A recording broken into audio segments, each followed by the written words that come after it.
Hi friends, welcome to AVS Telugu blogs. మన యొక్క AP రాష్ట్ర వ్యాప్తంగా అమలవుతున్న సంక్షేమ పథకాలకు సంబంధించి ప్రస్తుతం ఎలక్షన్ కమిషన్ వాళ్ళు తాజాగా ఒక లేటెస్ట్ అప్డేట్ అయితే విడుదల చేశారు. దీనికి సంబంధించిన పూర్తి సమాచారం నేను మీకు తెలియజేస్తాను. మన ఛానల్ని మొదటిసారి చూస్తున్నట్లయితే ప్లీజ్ సబ్స్క్రైబ్ చేసుకోండి. గవర్నమెంట్ నుంచి వచ్చే ప్రతి చిన్న అప్డేట్ ఎప్పటికప్పుడు నేను మీకు తెలియజేస్తూ ఉంటాను. సో ఏపీ రాష్ట్ర వ్యాప్తంగా అమలవుతున్న సంక్షేమ పథకాలకు సంబంధించి ప్రస్తుతం ఎలక్షన్స్ కారణంగా ప్రభుత్వ పథకాలకు సంబంధించిన పేమెంట్స్ విడుదల చేయకూడదని ఎలక్షన్ కమిషన్ ఏపీ ప్రభుత్వానికి తాజాగా సమాచారం అయితే విడుదల చేయడం జరిగింది. ఇప్పటి వరకు ఏపీ ప్రభుత్వం విడుదల చేసిన పథకాలు ఏవైతే పెండింగ్ లో ఉన్నాయో ఆ యొక్క పథకాలు అన్నింటికీ సంబంధించి ఎలక్షన్స్ ముగిసిన తర్వాత రిజల్ట్స్ వచ్చిన తర్వాతనే ఈ యొక్క పథకాలకు సంబంధించిన పేమెంట్స్ విడుదల చేసుకోమని ఏపీ ప్రభుత్వానికి ఎలక్షన్ కమిషన్ ఆదేశాలు జారీ చేసింది. దీనికి సంబంధించిన పూర్తి సమాచారం చూసుకున్నట్లయితే గనుక రానున్న ఎలక్షన్స్ దృష్టిలో ఉంచుకొని ఏపీ ప్రభుత్వం ఈ యొక్క పథకాలను ఎలక్షన్స్ కోడ్ కంటే ముందుగానే బటన్ నొక్కడం జరిగింది.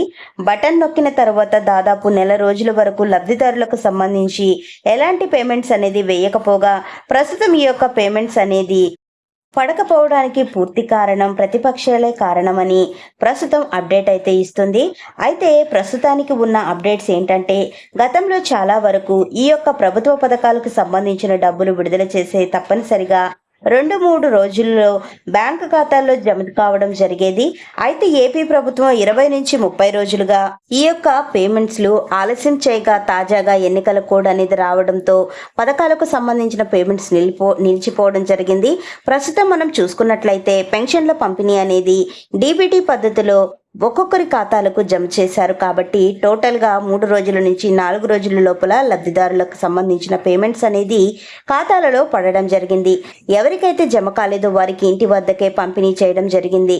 తాజాగా సంక్షేమ పథకాలకు సంబంధించిన డబ్బులను నిలిపివేశారు. జూన్ 4వ తేదీ నుంచి, అంటే ఎలక్షన్స్ రిజల్ట్స్ తర్వాత ఈ యొక్క పేమెంట్స్లో లబ్ధిదారుల ఖాతాల్లో జమ చేయాలని సమాచారం ఇవ్వగా ఆ యొక్క పథకాలు ఏవి అని చూసుకుంటే గనక పంట నష్ట పరిహారం, తుఫాను ప్రభావిత ప్రాంతాలకు ఎవరైతే రైతులు పంట నష్టపోయి ఉంటారో వారికి, అలాగే చూసుకున్నట్లయితే ఇన్పుట్ సబ్సిడీతో పాటుగా విద్యార్థులకు సంబంధించి జగనన్న విద్యా దీవెన, ఫీజు రియంబర్స్మెంట్తో పాటు అలాగే వైఎస్ఆర్ చేయుత, ఈబీసీ నేస్తం పథకాలకు సంబంధించిన ఈ పథకాలు అమలు చేయకూడదని తాజాగా సమాచారం.